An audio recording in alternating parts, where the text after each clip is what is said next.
You guys have probably heard a lot of speeches today, a lot of panel discussions. This segment is going to be a little different.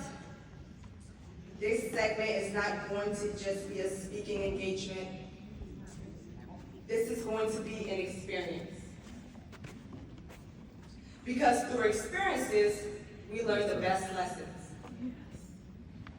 With that, I want to begin with a quote that forever changed my life. A quote from a man whose name I would never know. A man I never saw again. A man who had absolutely no idea what type of impact he would have on my life. He said, "You can never amount to nothing when you're working on becoming something." At the time, I didn't understand what that meant. But over the years, I realized exactly what he meant. Every woman in this room is becoming something. Some are becoming a devoted mother. Some are becoming a strong leader. Some an innovative entrepreneur. Some are becoming loyal wives. And some are becoming just a better version of herself. Or maybe they're becoming the person they were always meant to be. The problem is, sometimes when we're becoming, life has a way of convincing us that we're nothing. People have a way of convincing us that we're nothing. And society has a way of convincing us that we're nothing. And if we're not careful, we'll start convincing ourselves that we're nothing. Today, I want to talk about value. Not the value the world places on you, not the value your title gives you, not the value your income gives you, not even the value your accomplishments give you.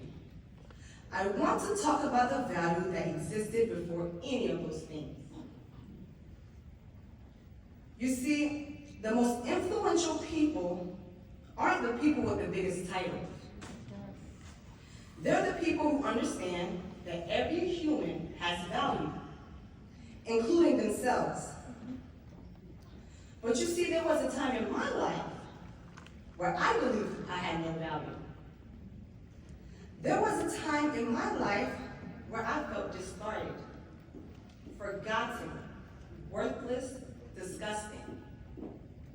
There was a time when I felt exactly like this.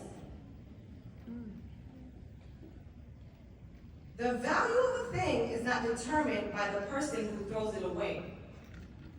And neither is the value of a person. So you tell me, what do you see? Exactly. You see trash. Something dirty, something someone didn't want, something with no value. You see, that's what most people see. That's what we've been conditioned to see. But when I look at this bag, I see a legacy. I see purpose. I see possibilities. I see hope. And most importantly, I see the woman who inspired me, my mother. When people hear inspiration, they think of celebrities and athletes, people with wealth and impressive titles, people with status. But when I think of the word inspiration, I think of a woman pushing a housekeeping cart, holding on to that trash bag. And today, I want to tell you why. You see, when I was growing up, that trash bag wasn't just a trash bag. It was a bag of survival. It was a bag filled with hope. It was a bag filled with endless possibilities. And every time I see one, it's attached to that same woman. You see, my mother was a Haitian immigrant, a teenage mother, and a high school dropout. But she is the biggest inspiration in my life and one of the greatest public servants I've ever known. My mother raised 7 children, 6 girls and 1 boy, in 2 of the most toughest neighborhoods in Orlando, Florida, Orange Center and Rio Grande. Now, growing up, we were under the assumption my dad was overseas, pursuing opportunities for our family. Years later, we learned much more to that story. But what we knew was very simple. My mother carried the weight of the family. She carried the financial and parental responsibilities. And quite frankly, she carried us. My mother worked 3 jobs, not because she wanted to, but because she had to.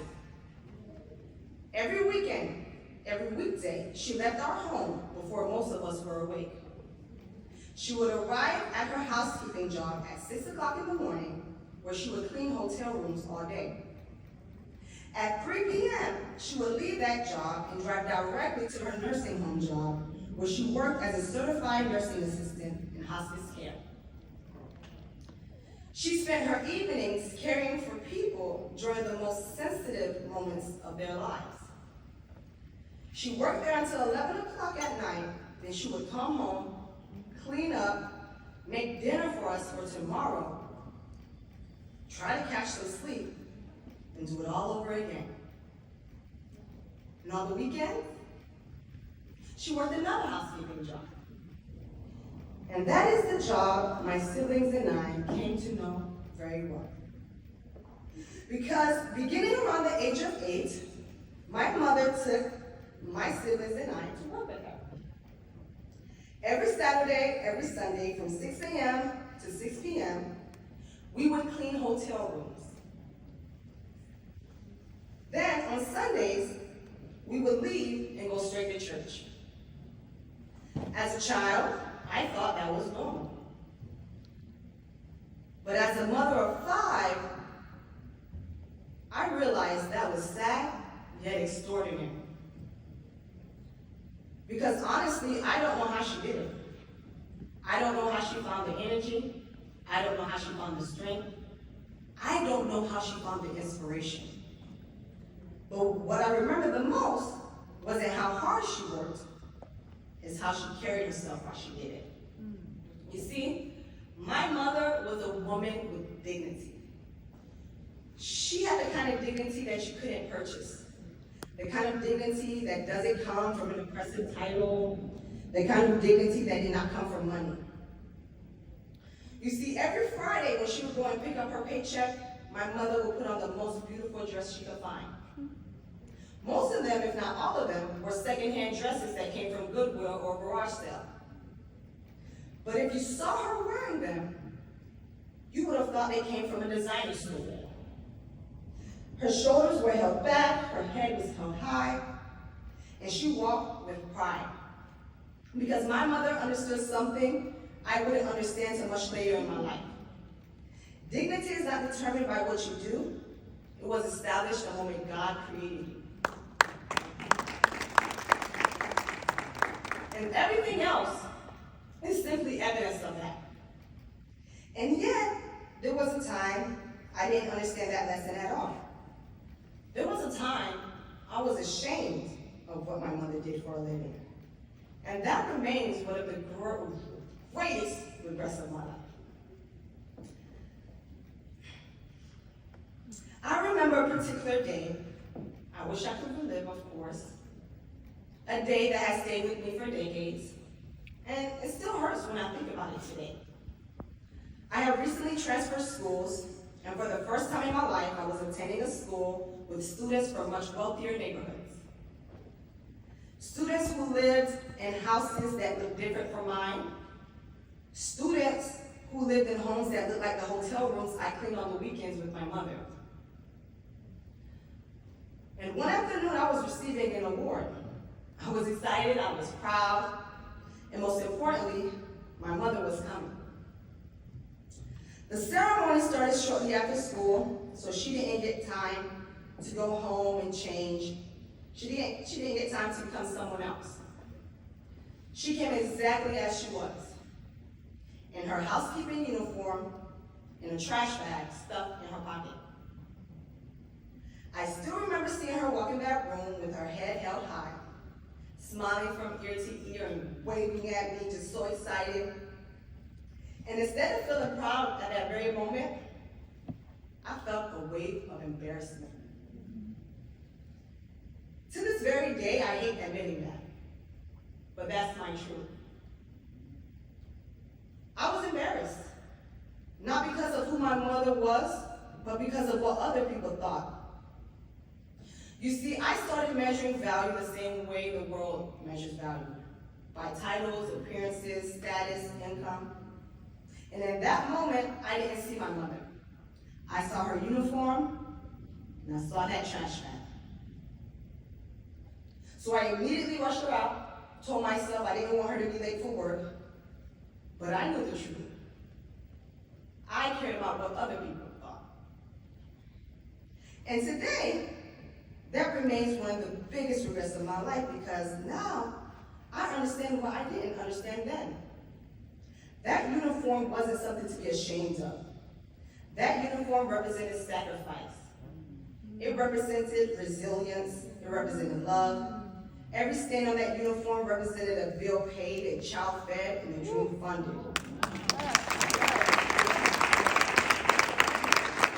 Most importantly, a future created. That uniform helped raise 7 children in the most unserved neighborhoods. That uniform helped put 7 children to college. That uniform helped create an attorney, a doctor, Yes. 2 nurse practitioners, Hello. a nurse anesthetist, 2 business owners, and nothing but leaders. Now pause. I mentioned titles. And remember, titles is not what give us value.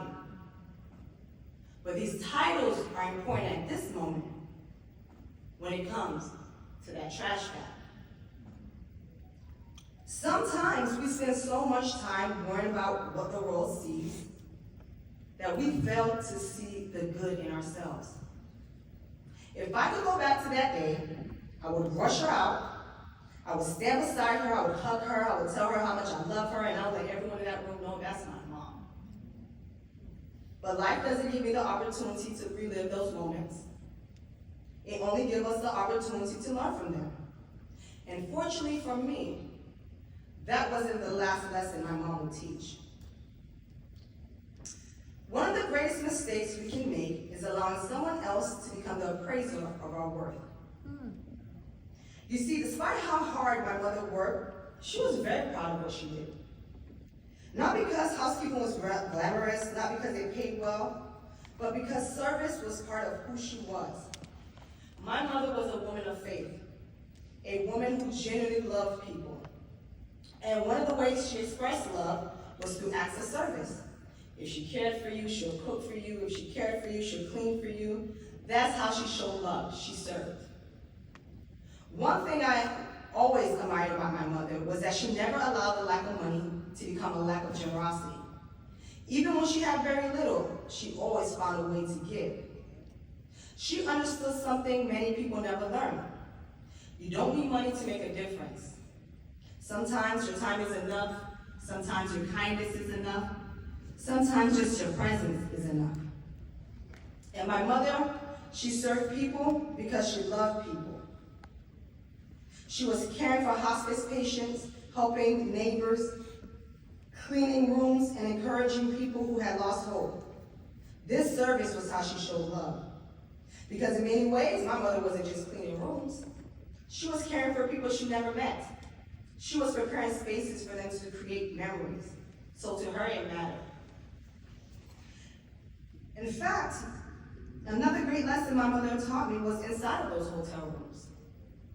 As we would clean those hotel rooms on the weekends, my mother would often look around the room and she would tell us, girls, one day you'll be staying in places just like this.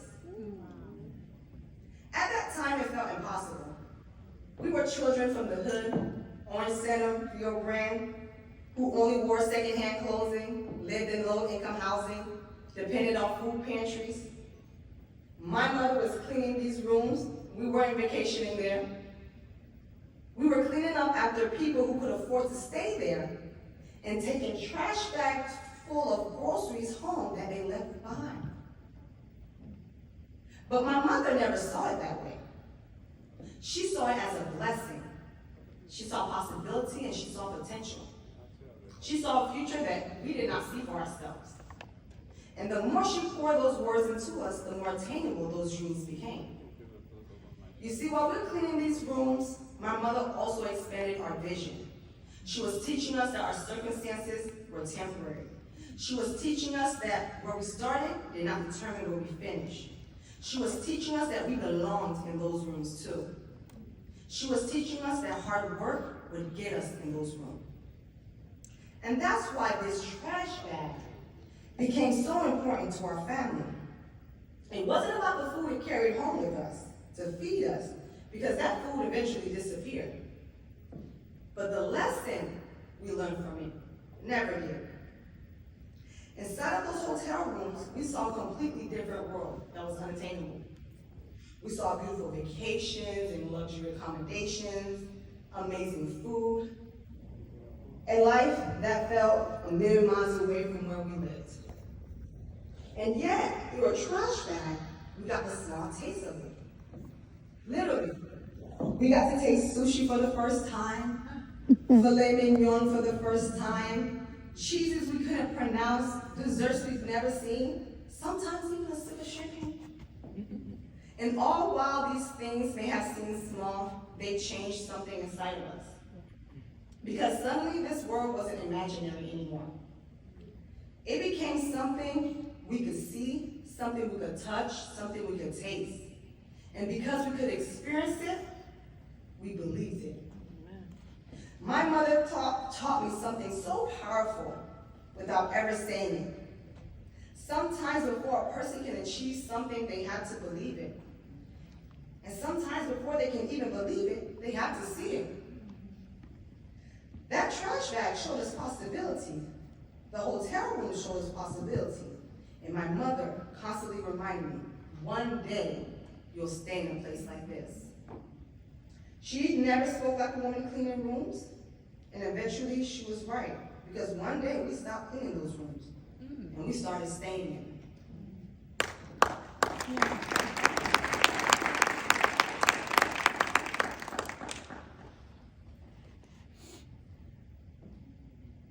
Then one day, that pride my mother had dimmed. Someone left her a $20 tip. Now, for a housekeeper in the late 1990s, $20 tip is pretty generous. So she was naturally excited. She picked it up, she smiled, and then she saw a note. Written on that $20 bill was 4 words: get a real job. So think about that. Not a thank you, not a bless you, not thank you for all your hard work, but get a real job. To that person, my mother had no value. To that person, she was just a person cleaning rooms, not worthy of respect. To that person, she wasn't seen, she was simply dismissed. And for the first time in my life, I saw something change in my mother. The woman who once proudly wore her uniform began to change before she left work. She stopped telling people she was a housekeeper, and if someone asked, she would only mention that she was a CNA. But the same woman hadn't changed. The work hadn't changed. The sacrifice hadn't changed. Even her love hadn't changed. It was just someone's opinion. And somehow that opinion carried weight. Because they saw a housekeeper, yet I saw a servant leader. The guests saw someone cleaning rooms, but God saw someone serving people. Yes. The guests saw a job, but my mother saw a legacy. Because she wasn't just cleaning rooms, She was building people. And sometimes the most valuable work in the world is the work nobody applauds. You see, people who inspire us the most are often the people with titles society never celebrates. I want you to think about that. Think about the person who shaped your life. They may have never been in a history book. They may have never received an award. They may not have $1 million. They may never stand on a stage like this. But somehow they changed your life. Look around the room and ask yourself, who inspires you? We often look up athletes, politicians, influencers, people with impressive titles, people with wealth and status. But I've learned that inspiration and success are not the same thing. Some of the wisest people I've ever met didn't have an impressive title and would never be considered successful by society standards. Some of the most generous people I've met had their own financial struggles. And some of the greatest leaders I followed never led a company. They simply led their family. You know what I've learned throughout the years? Inspiration doesn't wear a uniform. It doesn't require a degree. It doesn't require an impressive title. Sometimes inspiration looks like a housekeeper. It looks like a teenage mother. Sometimes inspiration looks like a quiet woman sitting right next behind you. My mother never stood on a stage like this, and she would have never imagined she would inspire a room full of brilliant women. And maybe that's the lesson. You never really know who's watching you and whose life you're shaping. Sometimes, because I believe there's something extraordinary with everyone, we just need someone to help us find it, that we just need to believe in ourselves first. You see, my mother inspired me, not because she had everything, but because she gave me everything. But there was a time when I forgot everything she taught me. There was a time I stopped seeing my own value. There was a time I believed I had none.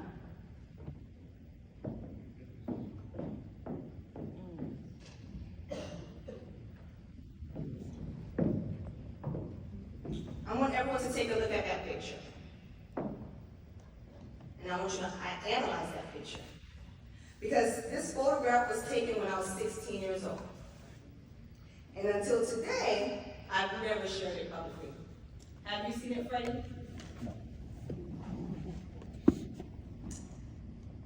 So tell me, what do you see?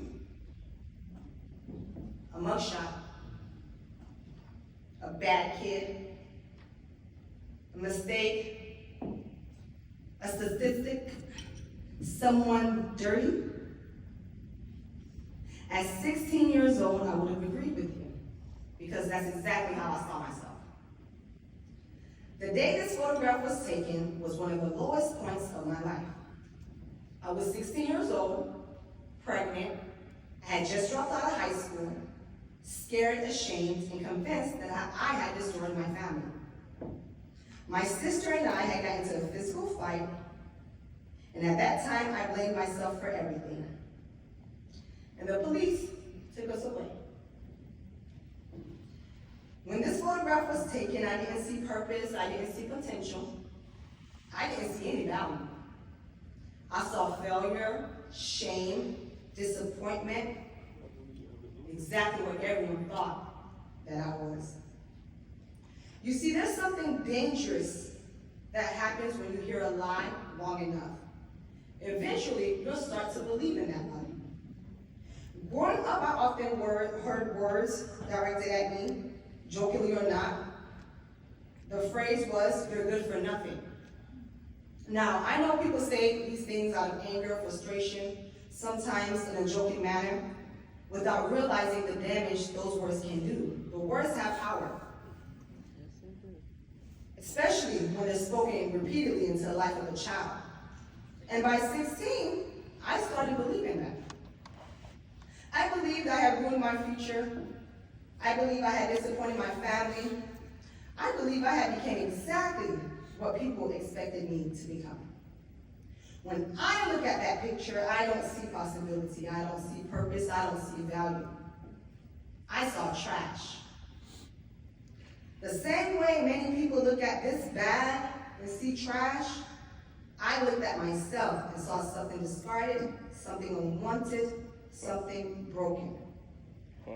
But here's what I learned.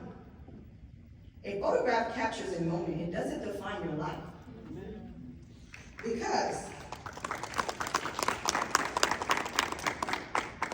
Because what this photograph doesn't show is the woman that I've become. That's right.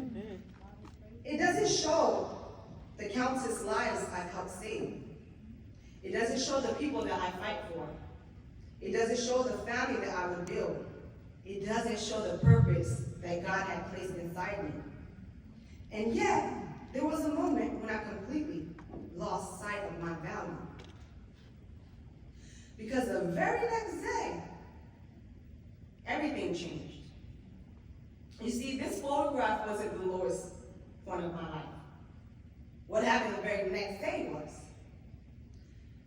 the day after I was arrested, my father had came home and found out terminating my pregnancy was not an option. I remember sitting alone inside of a parked car. The windows were cracked, just enough to get some fresh air in. The keys were not in the ignition and the engine wasn't running.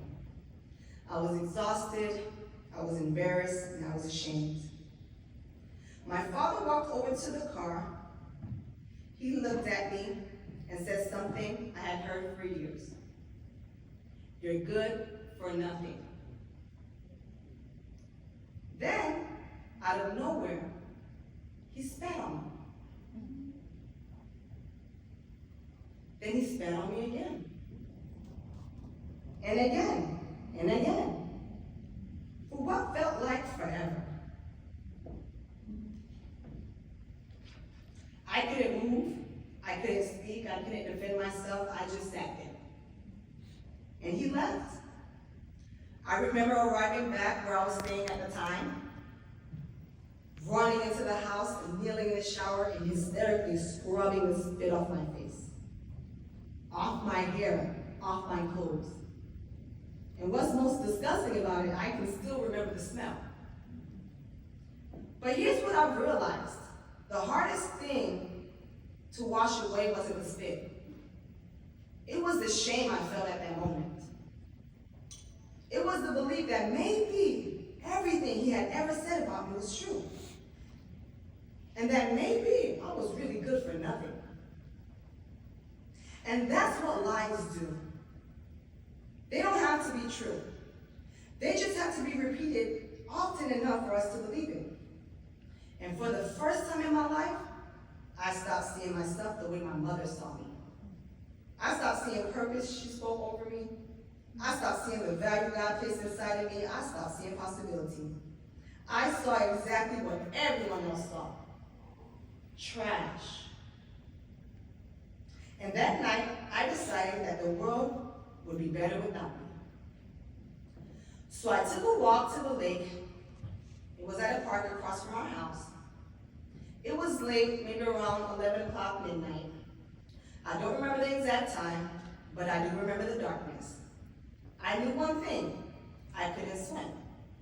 And in that night, I didn't plan to. I had convinced myself that the world would be better without me, that my family would be better without me,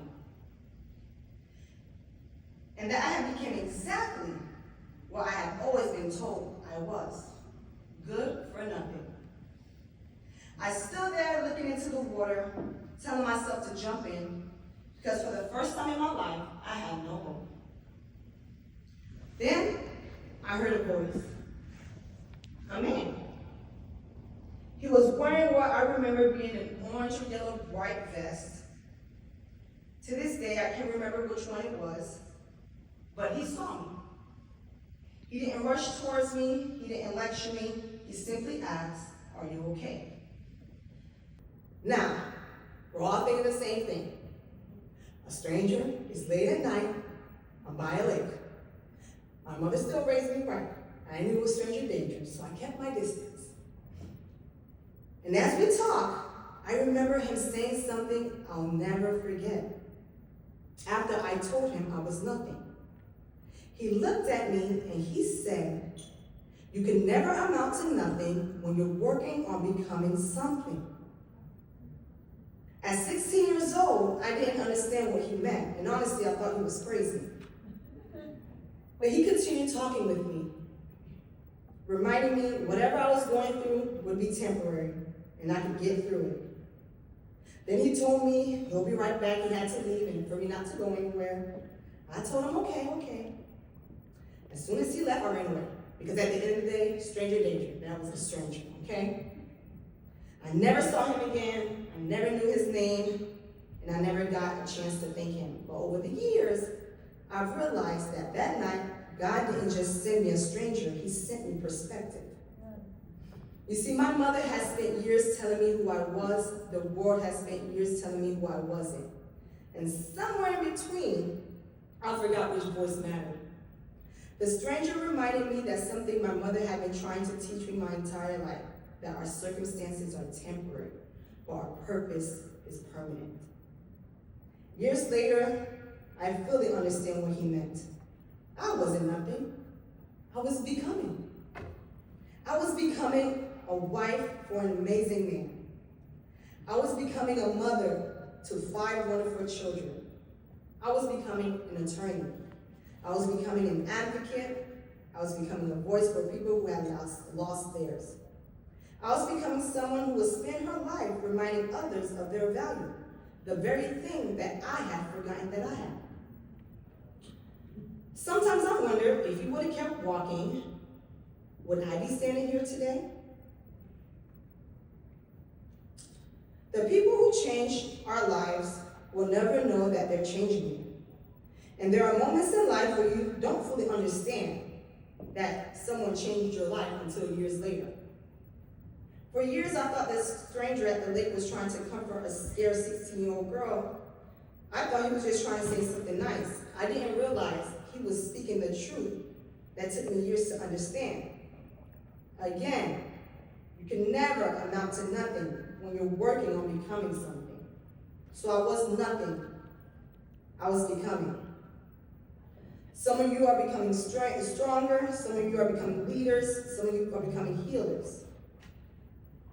Some of you are becoming the answer to the prayers someone else prayed years ago. And maybe today, you needed someone to remind you what strangers reminded me. You are not defined by your worst day. You are not defined by someone else's opinion of you. And you are not defined by the labels placed on you. Because you can never amount to nothing when you're working on becoming something. Most people in the beginning probably saw this trash bag. But I saw it very different. I saw a legacy. I saw hope. Possibility. Because out of all of this trash became a legacy.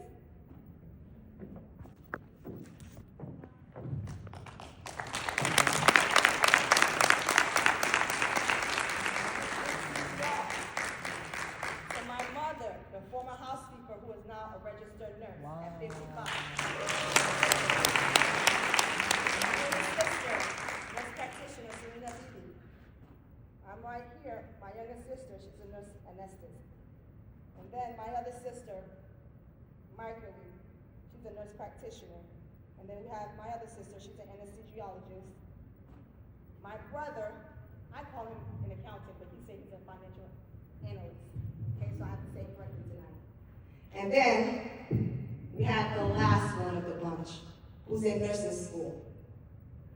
This is a legacy that came from this trash bag.